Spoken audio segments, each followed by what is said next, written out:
Viewers, welcome to the show. It's another episode of Insight. The topic we are going to discuss today is the democracy the best form of government. ये बहुत important subject है. इस मुद्दे से जुड़े हुए कई सवालात आज हम पूछेंगे. क्या डेमोक्रेसी की एक ही फॉर्म है? क्या proportional democracy, first pass the post democracy, presidential democracy, democracy है क्या और इसने आज तक डिलीवर किया लोगों के लिए? ये इशू हर जगह डिस्कस होता है. इसको हमें समझने की ज़रूरत होगी. और प्रॉब्लम ये आ रही है कि हमारे यहाँ पे सिर्फ एक कॉन्सेप्ट समझा जाता है कि first pass the post is democracy, which I think कि हमें उससे बाहर आना पड़ेगा. We have to educate our masses that there is a different form of democracy और कैसे लोग डेमोक्रेटिक वैल्यूज़ अपने अंदर पैदा कर सकते हैं. और डेमोक्रेटिक वैल्यूज़ जब उनके अंदर होंगी तो ऑलरेडी गवर्नमेंट, उनकी जनता, उनके लोग वो डेमोक्रेटिक वैल्यूज़ के ऊपर काम करेंगे. और ये अभी तक हो नहीं पा रहा. आज मैं देखता हूँ कोई कंट्री आइडियल डेमोक्रेसी नहीं है. कहीं कुछ है, कहीं कुछ है. लोग वोट ज़्यादा दे रहे हैं, उनको डेमोक्रेटिक वैल्यूज़ नहीं मिल रही. लोग कम वोट दे रहे हैं, उनको ज़्यादा डेमोक्रेसी मिल रही है. तो ये एक इशू हमें हमेशा पड़ता है. तो आज इस इशू को लेके हम चलेंगे आगे कि is democracy the best form of government. Let's debate and get an insight. आज के शो में हम डिस्कस करेंगे इस democracy the best form of government. Democracy के डिफरेंट पहलू हैं, डिफरेंट जाविये हैं. हर मुल्क की डेमोक्रेसी डिफरेंट है. इंडिया में 800 मिलियन लोग वोट करते हैं, उनके यहाँ एक डिफरेंट डेमोक्रेसी है. बरतानिया में कम लोग वोट कर रहे हैं, फिर भी उनको डेमोक्रेसी मिल रही है. क्या जो लोग वोट कर रहे हैं उनको डेमोक्रेसी का समर मिल रहा है, उनको डेमोक्रेसी का बदला मिल रहा है? ये देखने की बहुत अशद ज़रूरत है. क्या हम एक ही फॉर्म ऑफ गवर्नमेंट कर सकते हैं? क्या फर्स्ट पास द पोस्ट ही सिर्फ डेमोक्रेसी है? प्रोपोर्शनल रिप्रेजेंटेशन कहाँ है? क्या प्रेसिडेंशियल बेहतरीन तरीक़ाकार है गवर्न करने का? तो बहुत से मुद्दे आज लेके हम चलेंगे और आज हम डिस्कस करेंगे कि क्या democracy best form of government है हमारे शो में. तो let's debate and get an insight.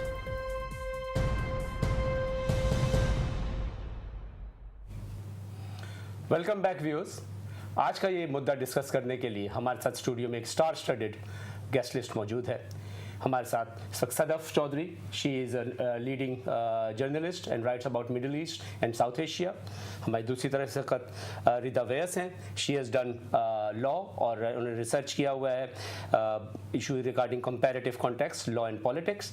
और सुलानी बिलेड हमारे साथ हैं. Thank you very much for coming to the show. Sulani जो है बेसिकली कंपेनर हैं और पार्लियामेंट में कई दफ़ा तकरीर कर चुकी हैं around democracy and human and animal rights.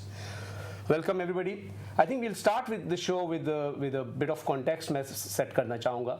मैं पूछूंगा अपने गेस्ट से कि उनके अपने ख्याल में डेमोक्रेसी का मतलब क्या है. Riddhi, what do you think in your own study? What do you think what democracy is? So democracy to me is actually a form of having the public on your side. But the thing is this, the public nowadays are very ill-informed, and when they're actually very ill-informed, it means that the government's only spent 5 minutes on average speaking to the public, and therefore they're not quite aware of the decisions that they're making. And this is what Sir Winston Churchill has actually said as well. Yeah, you're right. I think Winston Churchill said, and it's been quoted in 1947, that democracy is the worst type of government, unless you've tried the other one. So it's an issue, and I think the man said a lot of good things, and one of those is basically very memorable. Sadaf, what's your view? How do you judge the word or the construct of democracy? Well, the construct of democracy, I think we'd all agree, it's the belief in the freedom and equality between people, or a government-based system in which power is either held by elected representatives or directly by the people themselves. But in our current milieu, we have seeds of doubt. We have to question, is it time to save democracy? The world is in a very questionable time. The question is, are the governments listening to us? It is very debatable that they are not at the current point, and I'm understanding that there needs to be more direct representation of the populace. Okay, thank you very much. I'll go back to Sulani Blade. Sulani, आपने बहुत parliament में भी तकरीर की है इसके बारे में, आप कंपेन भी करते हैं. You are a very strong sort of supporter of the concept. आप बताएं आपके अपने जहन में what do you think the construct of democracy is? Democracy is extremely important. There are a lot of countries out there that don't have democracy, and economically they are suffering, their people are suffering. You'll never find famine in a country that's run democratically. Democracy is, it gives people accountability. The people that they elect to represent them in Parliament are a reflection of what the people, the majority, want in a democracy. We can look at other ways to run a country, be it communism, an autocratic dictatorship, military. There's so many other ways to run a country, but we'll find that most of them have been very unsuccessful. A lot of them produce refugees. The people are unhappy. There is poverty. There is famine. If we can look at the UN index, they have 47 countries in the top league, and only 3 are non-democratic. And what they look at the GDP per capita, they look at the education of the people there, and finally they look at the longevity, the life expectancy, and they find that 44 countries out of 47 are all democratic, and those people are living longer, are well educated, and earn more money. So for me, democracy is absolutely the way forward. Okay, well said. I think the issue which probably I'll pick up what Solani has said, the democratic values increase productivity, democratic values give more income opportunities, longevity and everything. But what about China? That's a country which we have seen over the years have got over 10% plus growth rate. Correct. China, the last time I checked, was not a democracy, and but despite of that, they have a system which works fairly well in that sort of region. और उसकी वजह क्या हो सकती है? उसकी वजह ये भी हो सकती है कि वो लोग थोड़े से different हैं. The way they think, the way they act, the way they behave as a nation is different. So what do you say about that? I'll bring it back to you, Riddhi. What do you think China ki jo development hai, the whole development of China, without a democratic kind of envelope around it or an umbrella around it, does it say us something different, that there are other systems in the world to look at? Yes, in terms of having the other systems in the world, the fact is that China itself is enabling the people of the country to actually come forward and to do what they want to do. And in a way, that's actually been beneficial because of the structure that they have in place. Now, if we compare that to something like Britain, for example, and the fact that Britain actually has a democracy, the people themselves have that say, but at the same time, how much attention is government actually paying? Okay, no, that's a fair point. Yes, Adaf, you I say? have to disagree with the first point. So China does not accept any dissent. The model of the economic model is thriving. They have a variety of projects. They have CPEC, they have under the umbrella of One Belt, One Road. It's a thriving economic model. But in terms of population direct representation, that does not, that isn't there. Yeah, I think I'll say, sorry. China is in a very unique position because it's still technically a communist country, but it's not the same communist country as it was under Chairman Mao. It's a communist country that actually allows capitalism, and that is why China has been thriving. 1990, its GDP was absolutely tiny. Now it's starting to exceed the US. It's that's approaching the focus that way. once again on the economic model. What I'm trying to say in terms of democratic values, there are none in China. Having lived in the country for quite some time, there is absolute no appetite for dissent. But Sadaf, I'll say, what we do and what we want governments to do is create employment opportunities, create better living conditions, create harmony in the country and among the different social groups. So whichever system produces it, why would we would say that democracy is the only system which can produce that, where we've got a billion plus population having a very different system which is producing the same results. But what I'll come back to another sort of issue. In fact, before saying that, I'll ask all my viewers, please do check on the Twitter. We are running a poll at the moment on what's the best form of the government. Is it democracy democracy, you should sort of vote, and at the end of the show I'll definitely tell you what the results are. So vote for whatever you think about, and probably you may be on the winning side of today's show.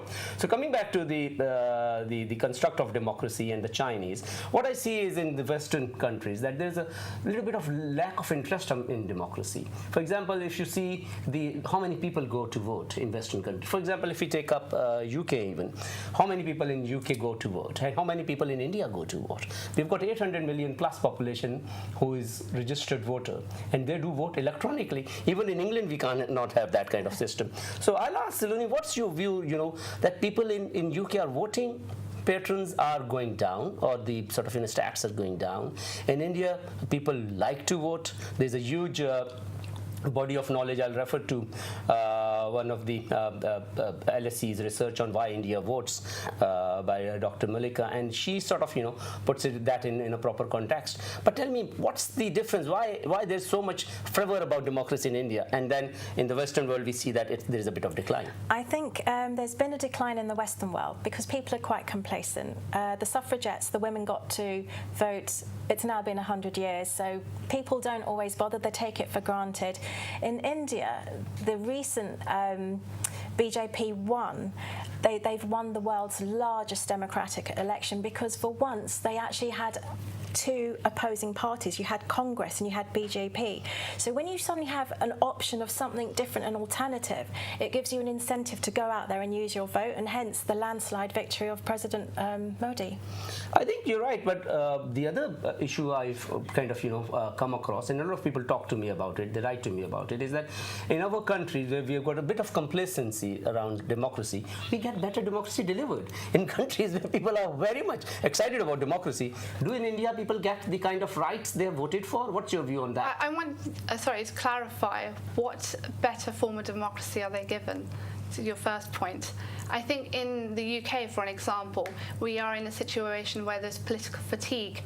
Voter levels are low because we are feeling that the government is not working with us. They are working for a closed dichotomy of, large conglomerations and bodies that have not been decided or voted by the people that they are supposed to be speaking for, like the European Bank, the IMF. The hands that control this are slowly focused on a pot of 1%.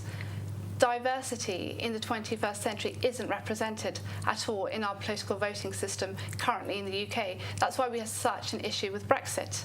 Brexit was voted by people that were highly uninformed.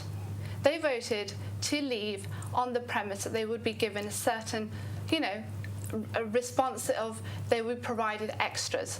But leaving the single market of the European Union has actually affected the high proportion of Leave voters. And there have been 13 polls since the Brexit vote. And LSE has found that on the whole, 90% of Leave voters would vote to remain because they were not informed when they initially were engaging in the Brexit referendum. I think that's a fair example, Sada, but I think people did exercise their right to vote at that point of time. Yeah, and that comes down to again that the construct of democracy has to work within an environment. The environment should make politicians accountable. Institutions should be strong. You should have basically accountability on party level and at the personal level, and within the parties there should be some kind of democracy, which probably doesn't exist in many of the situations we see. I agree with, sorry to interrupt, I agree with your point of exercising the vote. They were able to choose Leave or Remain, but there were no checks and balances. Yeah, I think that goes down to that 300 million probably every week to the NHS. That's where I'm saying that accountability has to come into play. And in countries where there's no accountability and there's no testing of the messages, then you can win on the back of a lie, which is not what we want to do basically as a community. disagree with a little bit of what Sadaf said, because saying that people were misinformed is actually quite a poor excuse nowadays. I don't think people have been more informed with the technology, the internet, the online information that we have than ever before, and a lot of people did actually look at both sides of the debate. There were lies on both sides, there were facts on both sides, and people have decided, and whatever side on Brexit you are, it doesn't matter. The thing is that democracy rules, and the majority of the people voted, and that was a huge turnout for that referendum. I think I'll bring you to another very important issue in Europe at the moment, which is the vote in Catalonia. Yes. So if that is a trend, do you think democracy would be a knife cutting across different countries and creating new countries? You see, I mean, like, it's not ideal for states within states within states, but if people are unhappy, the model of democracy is the only way for them to express that. But sadly, I think Sadaf was there very recently, and she saw the violence that happened and came out of it, and I think it's quite sad when people just aren't listened to. And so by casting a vote, it's the most peaceful way of your protest. So if the Catalonians voted for independence, they need to be heard, not necessarily granted it, but at least to be heard and to talk it through with them. But there's your point. You just said not necessarily granted it. Why not? That's what they are voting for. They are wanting independence. And this is a long-term issue from the time of Franco. You know, they are very affirmative on their viewpoint of wanting an independence. So I think to say you can vote, but you may not necessarily be granted it. I think that gives you that, you know, you're a murky. I think I'll bring down. Sorry, just a minute. Yeah. I'll bring that down to close, because what we got stuck with is the a form of democracy which is first past the post, whether we do referendum or whether we elect a parliament. But I'll come back to you, Pridhi. What's your view in how we compare the two with the presidential system of government and the parliamentary system of the government? I think there's a bit of kind of, lack of information or understanding of the both. And the more the electorate know about it, the better it is. We were not going to change our system, but at least that knowledge helps them understand that there are alternates which could be better. So what do you think, sort of, how they compare? So if we actually come back to the whole Brexit situation there just for a second, I think it's been a situation where the government has been misleading the public on certain ads. The thing on the front of the bus that said £350 million to be reinvested back into the NHS. Yep. And then afterwards Nigel Farage turns around and he says no, he's just backpedaling from the whole situation. So I think if we're actually going to have a democracy like that, and that's what's going to go ahead, then how well informed are the public? If they aren't that well informed, then they're not going to be able to make the right decisions. And this is the thing, in a democracy like this, it's the media that's having a massive say and influencing the way that the public votes. I think you're right. I think there is this situation where we are becoming more, I think, fixated on the presentation than the facts. Probably, a former Prime Minister blurred a lot of lines between the facts and the lie. That has happened. We are coming down to a break, and viewers, stay with us. We'll be back, and we'll continue this debate.